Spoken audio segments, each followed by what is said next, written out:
I think the idea that you can adventure in this world, your own backyard, but all semblance of civilization has been destroyed, is just a really fascinating one to a lot of people.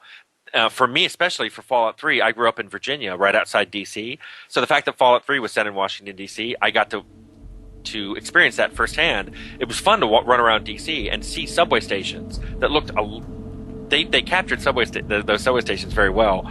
Bethesda did, and I think there was just this sense of this is the world I'm used to, but it's not my world, and I think that resonates with a lot of people. And it also the idea that if civilization was swept away, that's your chance to be a hero. That's your chance to be to stand on your own 2 feet and not have to be constrained by society. I think a lot of people feel that urge very strongly as well. It's part of the whole role-playing game attraction, I think, is to you can be somebody you can't be in real life. We cast about a long time for exactly what we wanted the vibe of the game to be, and I forget who said it first. I think it was one of our artists who said, if the game was not set in the 50s, but set in the future that the 50s thought would happen, that gave us a lot of great ideas for robots would look like they did in Fantastic Planet. They would look like Robbie the Robot. They wouldn't be like Terminator robots.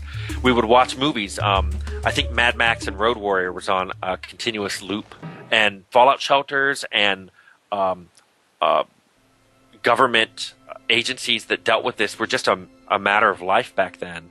And what I thought was really interesting was that the government really tried to downplay how horrible the aftermath of nuclear war would be. I mean, we actually watched a video showing kids just crawl under your desk and the fallout won't hurt you. And it's like, now we know, no, you're going to breathe it in and it's going to be much, much worse than this movie is letting on. So we kind of adopted Fallout Boy as our mascot. He's always smiling.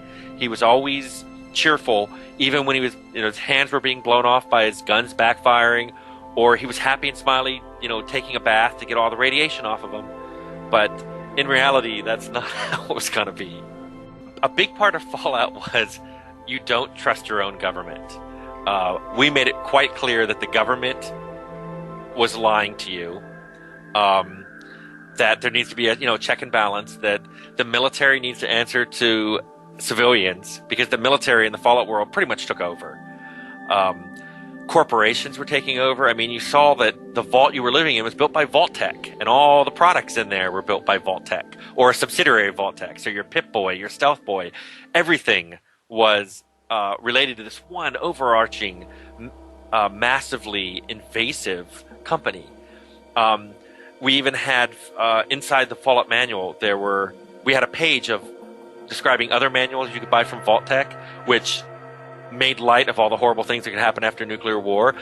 And basically this company was making all of its profit off of people's fear of the war.